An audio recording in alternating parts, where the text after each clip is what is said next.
Hey, everybody, how you doing? Well, that's good. Welcome to PHLY Flyers Pregame, presented by Bet365. Download the Bet365 app. Use code PHLY365 when you sign up. Whatever the moment, it's never ordinary at Bet365.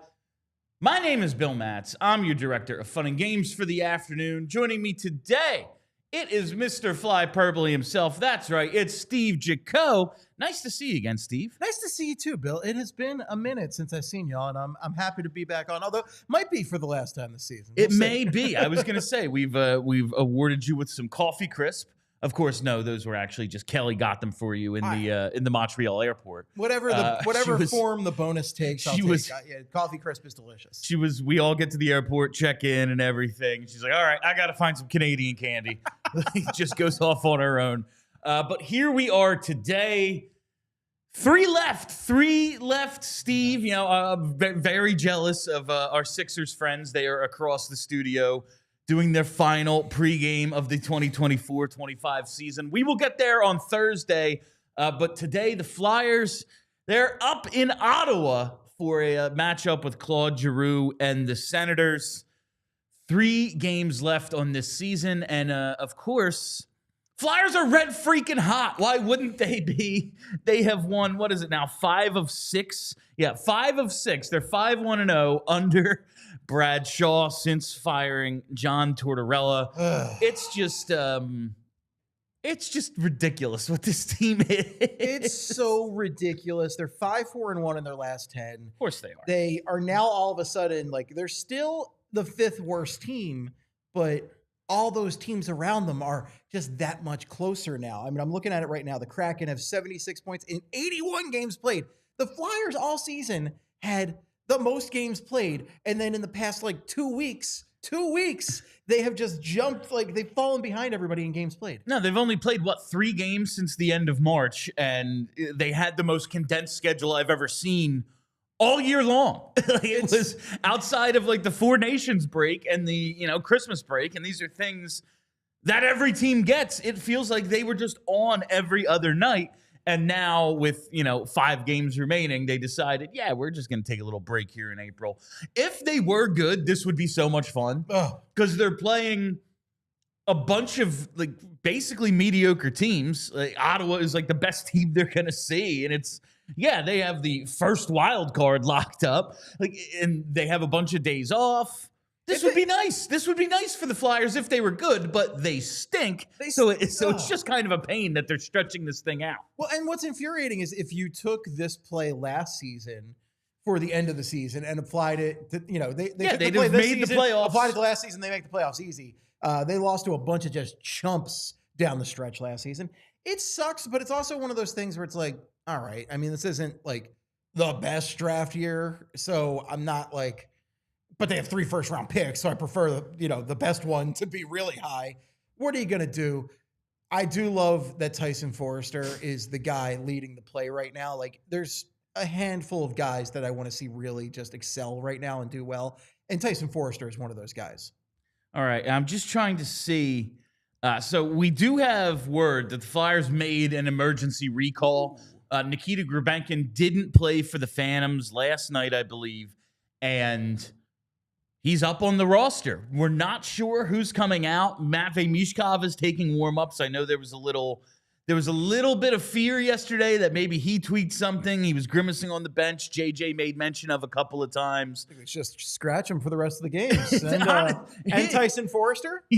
We've been talking like, maybe just let the veterans like TK and Sanheim take a couple of extra days, but maybe it needs to be like Ryan Poehling and Tyson Foerster. But if I see anything about Grebenkin, we're not sure if he's going to be in or if he's just precautionary. Like, hey, we're not sure if someone's going to get through warm-ups, and if they don't, we need a guy. So he was the emergency recall. But he's been good with the Phantoms. 3 goals, 2 assists in 9 games. Has a little bit of size. He's a decent net front presence on the power play. We will see about Nikita Grebenkin. Ivan Fedotov will get the start. He has been confirmed in the net, and he actually won his last start. He was pretty good. Stopped half a month ago. Yeah, which was it was on the 31st of March, if you can remember back that far. I cannot. He stopped, I think, like 30 out of 31 or 29 out of 30 in his last start. He was pretty good last time out. That was a bad team, though. Let's remember. Yes, Nashville is terrible. Nashville's the third worst team in the league, and they've been horrific down the stretch. My President's Trophy prediction: Nashville Predators, third worst team in hockey. Great pick, Bill. But this is the I've been just can't stop burping into the mic over the last 3 shows. Don't know why.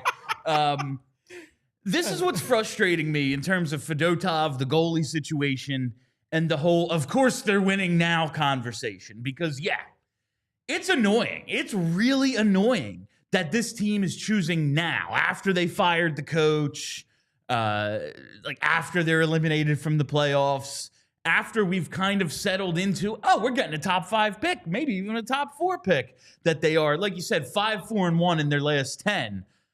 But they've won 5 out of 6. Yeah. Like, so all those wins are in the last 2 weeks. It's very annoying. But we showed these numbers yesterday, and they've updated a bit. Sam Ersson is now untied with Fedotov. He went up 0.002 thanks to his performance yesterday. He's now at an .882 save percentage. But the Flyers have 3 of the 8 worst goalies in hockey by save percentage. I filtered, I think, 10 games started here. So, like, you see Kolosov, obviously he's had his struggles. Fedotov has been no good for most of the season. And even Sam Ersson, while he's had some runs, some stretches between the injuries and the really bad runs of play that we've seen, 3 of the 8 worst goalies in hockey, I don't know what else you can do. Yeah, it's annoying that they're winning, but when you see this, and one of these guys has started every single game this season, what the hell can they do? Like, wouldn't the league step in? We had a super chat yesterday, and it was like kind of a joke. But if they were to go, we're going 6 skaters, we're not playing a goalie, I'm pretty sure the league would stop them from doing that. I'm pretty sure, but I'm not entirely confident that they would stop them. I mean, it's also like, you look at the Rangers game, for instance. The Rangers game was a shootout, right? Like, there were a ton of goals scored. What was it, 13 goals total scored in that game? Just was it 8-5? Yeah. Yeah. I mean, sometimes the goalie's been coming through, but overall, the goalie's numbers are still absolutely atrocious. And, I mean, look, the team's playing looser under Shaw. You can't deny that. Oh, obviously. Tyson Foerster looks like an absolute stud right now. I know we said this at the end of last season, but like, if he could continue this play moving forward, like, this is something I'm really excited about. He was a guy I was super pumped about coming into the season, and he's a goal scoring machine right now. His defensive play has been pretty good for most of the season, right? Like, the defensive play has been there, but the goal scoring in the past few games has just been outrageous. Yeah. So along with the Flyers' own hot streak, you see what some forwards have done since John Tortorella was fired, and Tyson Foerster leading the way. 8 goals in these 6 games. Foerster, Paling, and Michkov all have 9 points in the last 6. But really, you look at Tyson Foerster, and like you said, he was somebody we were looking to. Okay, man, you had, however much you want to believe the defensive metrics, it's like, well, all the other guys on that list last year were dudes who we think of really good defensive reputations. He was in the top 5, like second in a lot of those defensive metrics, and a 20-goal rookie season. We knew how much John Tortorella liked him from, his little recall that he had the year before last. I think he played 7 games, and Torts was, going into camp like, I'm already planning on this guy. Like, he's already in my head on this freaking team, and I have to pull back a little bit. But his ice time is way up under Shaw. He's playing over 19 minutes a game. He was at like 1640 under Torts, and he has just pretty much gone nuts. Hat trick a couple of games ago, 2 yesterday. He has been freaking awesome, has Tyson Foerster. Bill, I just looked at this. Who he's tied for the team leading goals now. He is now, like, we saw Michkov creeping up on TK for a while and then finally tied him at 24. With 8 goals in the last 6 games, Tyson Foerster now is got to be the favorite to finish out as the team leader in goals with 3 games left. I mean, like, you look at this pace, and He's averaging over a goal a game. He's red hot. He might get to 30. Who knows? He only 6 in the last 3. That's doable for him. Why the hell not? You're looking at this though, and how much stock are we gonna put in? Like, okay, season's over. They're clearly. You look at the way they're playing, and it's fun, but you see them out there with the empty net the other night, and they're defending a lead. Everybody cheating for the empty net. Like, the lowest guy is at the top of the circles, basically. Foerster eventually scores the empty netter. So it's not like this is a sustainable way to play, but you're seeing the goal scoring. You're seeing the power play do a little bit more. Foerster getting some more shots off than he has all season. Maybe it's because he's shirking his duties a little defensively, but how much stock can we actually put in a run like this? Because we've gotten a ton of questions like, hey, we kind of started to, dismiss what Morgan Frost would do once the team was eliminated or so far out it didn't matter. It was like, oh, of course now. Are we going to treat Tyson Foerster that way? Like, what are you thinking about this end of season run? And do you think it's like, are you counting on him to be a 25, 30 goal scorer next year based on this? I'm hoping he can be. Like, I had really high expectations coming into the season for Typho. I wanted to see him get to 25, 30 goals. I also thought Owen Tippett would easily get there, and Owen Tippett's not close to that. Yeah. So, I don't want to go back to piling on Owen Tippett. I don't want to do that anymore. We have a whole off season to do that. But we have a whole off season to do that. Let's talk about Tyson Foerster. I actually do take some stock in what he's doing right now. And the other thing that I'm looking at is in these past few games, they've played teams that are not entirely out of the race. Yeah. They played Montreal. They lost 3-2 to Montreal, but they were in that game. That's a 1-goal game. They're up 1-0 through 40 minutes. That's going to make the playoffs, They beat the Rangers. They eliminated the Rangers and the Islanders from contention. Those are teams that wanted that win. They wanted to be in contention. I mean, the Rangers were supposed to be a top 3 team in this division easy, and they're going to miss the playoffs. They won the President's guys. They won the President's Trophy. I truly believe that the Rangers looked at making the playoffs as an inconvenience to all of them. They were like, no, you think you're losing this game? Tyson Foerster, you're scoring a hat trick, my friend. Yeah, we're going to just let you strip this fucking that was a good play, though. I got to say, as far as empty net goals, it was actually a really nice play. That was a fake game, though, as far like sure. I mean, the Rangers did not want to win that game. Maybe more than the Flyers, like maybe more than we didn't want the Flyers to win it.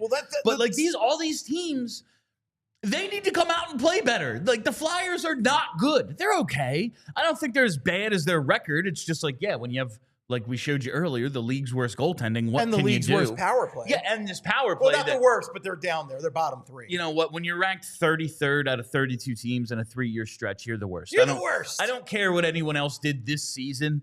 Over these last 3 years, you're ranked 33rd. You're the worst. Absolutely. They're just horrible. But you see this happen and go, like, what can they do? They're terrible, and yet somehow these teams are losing to them. The positive and negative thing at the same time about this team, though, is that there are building blocks of a better team out there. And I think Tyson Foerster is one of those key building blocks. So, I actually do think he can be a 25-goal scorer a year. I think he can be a really strong defensive presence. He could be our Mark Stone light, if you will. That would be awesome. I thought he was going to be that this year for the whole year. I'm hoping that he can start off hot next year. So for me, Tyson Foerster next year is a real pivotal year. If he starts off slow again next year, then I'm starting to be worried. But if he can have a more consistent through line and end in that 25 to 30 goal range, I'm real psyched about this guy moving forward. Because that was the issue with Foerster last year. I think he went the first 15 games. He scored his game number 16, he scored his first goal. It was like, all right, but it looked as if eye test wise, he's playing well. He's doing all the little things. John Tortorella wants him to do. This is great. He'll get it together, and he ends with 20. What's up? What do you have? I got a Grebenkin update. According to this is from Jordan Hall on Twitter. According to NHL's official roster report, Nikita Grebenkin will not be in the lineup. Will not be in the lineup. Stinks. It does. And this year, you look at what Foerster did. First 16 games, 2 goals. He scores in the opener. I think he scored the first goal of the season in the opener. And got 1 more in game 9. And it's like, okay, well, he's a little bit ahead of last year's pace. But like he did it again, like through the first 15, 16 games, very little production.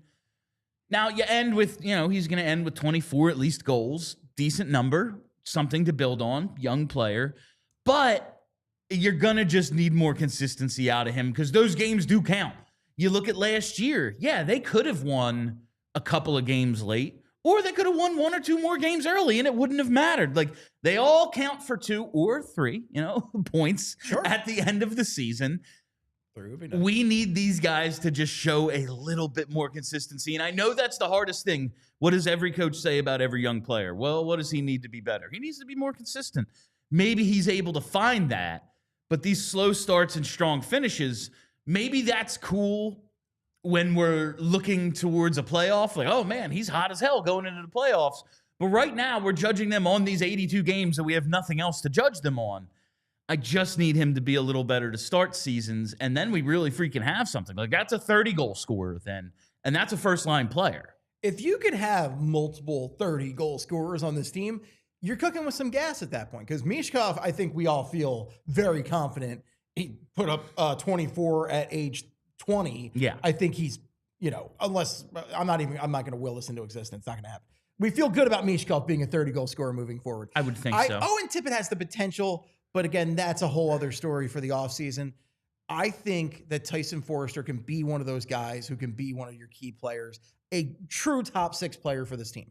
Listen, I know it's still brunch hours, fam, but 30 likes, unacceptable. Unacceptable. You got to hit that like button right now. Let's get that number up. We have to hit 100 or Bill doesn't get to eat. That's the rule here. They don't let me eat if we don't get 100 likes. How do they have control over that? Who's to say? This man is starving. I am starving to death. All right, and with that, let's get to the bets.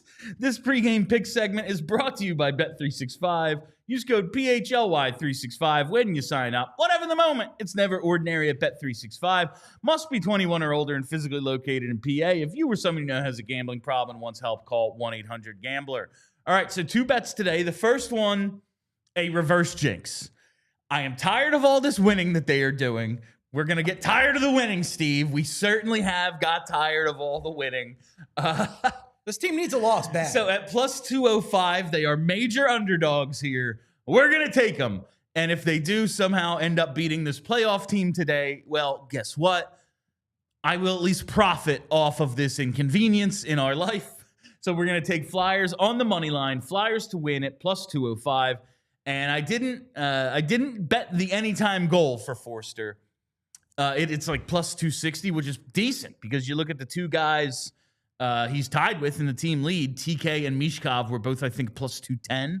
So you get like 50 extra cents of value on a guy with just as many goals and who's way hotter. But we're going to go with over half a point today. Foerster just needs 1 point, and that's at plus 128. We've talked about Foerster, the hot streak he's on. Only 1 assist in these times. He's never really seemed to be much of a playmaker in his time here. He's not Mr. Soft Hands. No, he's he puts the puck in the net himself. That's what he does. They need that, though. They have so many guys who have been good at passing over the years. They need a guy who can put that biscuit in the basket. It really is crazy that we have all these dudes who can seemingly score now, or at least willing to shoot. And that's all we wanted for a decade with Claude Giroux, who now lines up on the other side for these Ottawa Senators. Excellent segue there, Steve. Claude Giroux, 49 points in 79 games. G has played every game this year, still a durable player. He is their 5th leading scorer. And he'd be 3rd on the Flyers. He would be. With Brady Tkachuk out, he sees a little bump up. And you look at he's like kind of a winger again, the way we were using him. But he's taken like 900 faceoffs, and he's over 61%. He is still a wizard there. He's helpful on the power play. He's productive. You see the 49 points. It's like, yeah, man, that would be 3rd on the Flyers. At what is he? He's my age. So, yeah, he's 37. He's like 6 months older than me. So, yeah, he's 37 years old, still producing. And like he's a second-line player today. Yeah, he's going to find himself back in the playoffs. The Ottawa Senators have clinched a playoff berth.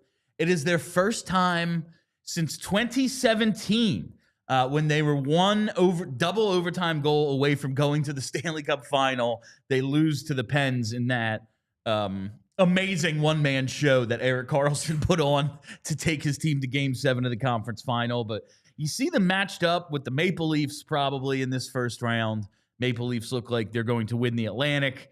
So we're going to get Laughton versus Giroux in the first round, Steve. There we go. It's a battle of ex-Flyers. Battle of Flyers. Ex-leaders. Yes. Ex-leaders on True this team. Captains. True captains.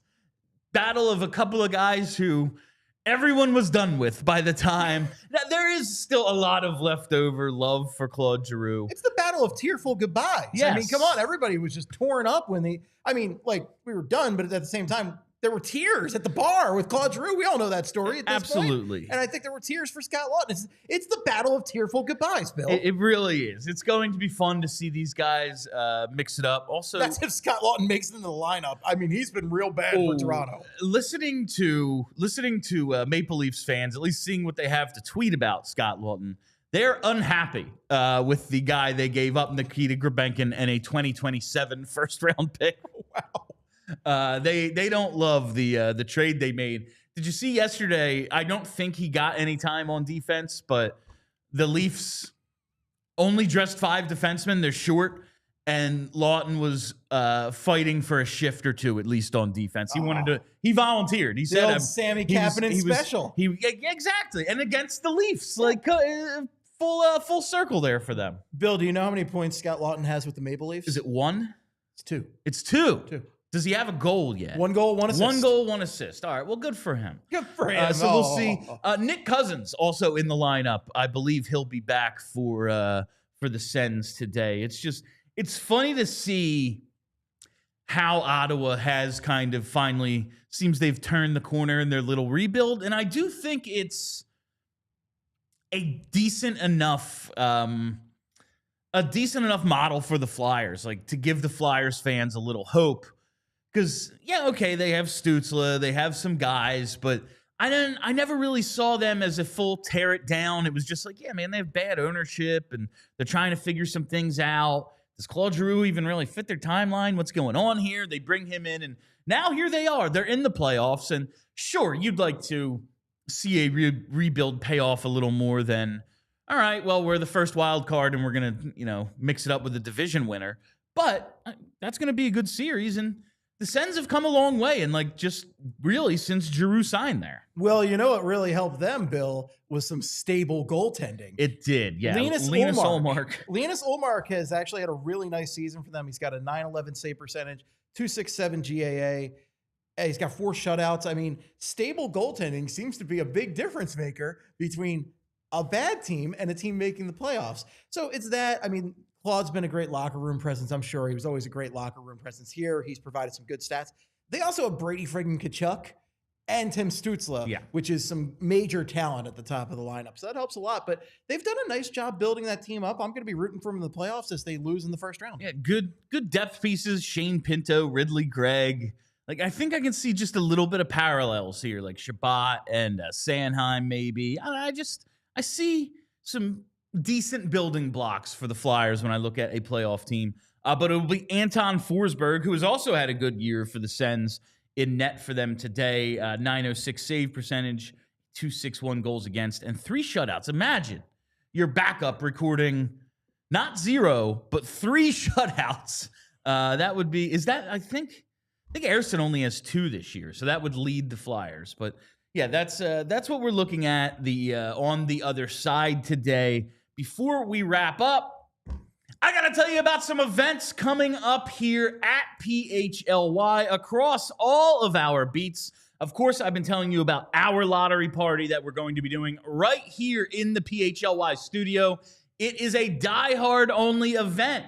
And if you are not a diehard, well, perhaps in 11 hours or so, you're going to want to go to allphly.com. Not giving anything away, just a wild guess on my part that maybe at around midnight tonight, you're going to want to go to allphly.com, check it out, and sign up to be a diehard. Hey, if you want to do it now, I'm not going to stop you.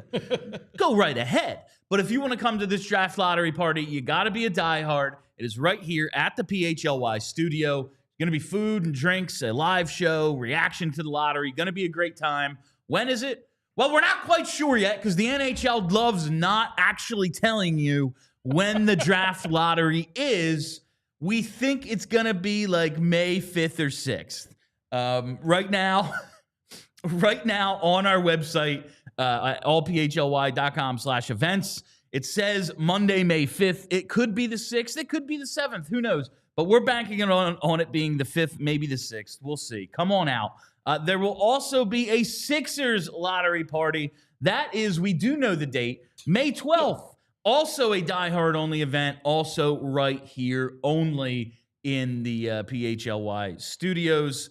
Listen, the two winter teams, we're tanking. We're hoping for ping pong balls to bounce our way. And guess what? We'll be celebrating it right here at 448 North 10th Street. All right, this draft summit, we know the date of that. This coming Thursday at JD McGillicuddy's in Manayunk. It's gonna be Cuz Gargano's gonna be there, Fran Duffy, and a whole bunch of PHLY personalities hanging out. JD McGillicuddy's enjoying themselves at the draft, at this draft day summit here. JD McGillicuddy's. So come on out to that. And Fran's film sessions as well. Another diehard-only event. We're going to be doing it right here. We've done once before. There's going to be food and, of course, limited space. It's in our studio, but it's a really freaking good time. No one breaks down film like Fran Duffy. Come on out. Hang out with us. That is Tuesday, May 6th, 5:30 to 8 p.m., breaking down film, having a great time, talking some Super Bowl champion Birds and their draft prospects. Did the Eagles win the Super Bowl? I think I remember that happening somewhat. In convincing fashion over the Kansas City Chiefs? The final score in my mind was 34-0. Yeah, yes, it was. Because that's when the game ended. They get that garbage touchdown with Brandon Graham clearly held on the play. Throw that long ball, and then the game just became fake after that. 34-0. The Eagles won the Super Bowl in my mind. All right, that is pretty much all the time we have for you on PHLY Flyers Pregame, presented by Bet365. Oh, we have a super chat. Yeah. Thank you, Brenna. We have a super chat from Gary B. It says, let's tank this game, Bill and Steve. Listen, I did my part. I bet the money line so that I could reverse jinx them, give them that old Jackson jinx, you know. We'll see how it goes. I would love for them to lose this game. Listen, the Sens are considerably better. It does appear like they're kind of locked into where they are, but who knows? They should just beat the Flyers because they're better. Better goalie, better players, playoff team, home. Flyers played last night or yesterday afternoon. This should be a pretty easy win for the Sens. Slam dunk, guys. It should be. Come on, Giroux. Don't let us down like you always did in the playoffs, Giroux. I'm sorry. I'm sorry. Bill's just throwing jabs out here with 1 minute left. Now, listen, the first 3 playoffs were really good for him. He had a Stanley Cup goal. How many other guys? That one was excellent. Yeah. 10, 11, 12, he was real good. Real good. All right. He didn't have anything to work with, Bill. This is this off-season conversation. Whatever the moment, it's never ordinary at Bet365. Follow us right here on YouTube. We'll be back as soon as this thing goes final with post-game. Follow the Twitter. It's where I do all my in-game tweeting at PHLY_Flyers. And follow the podcast wherever you get those. Just search PHLY Flyers. I'm Bill. That's Steve. Until post-game, let's go tank. We all silly like the mayor.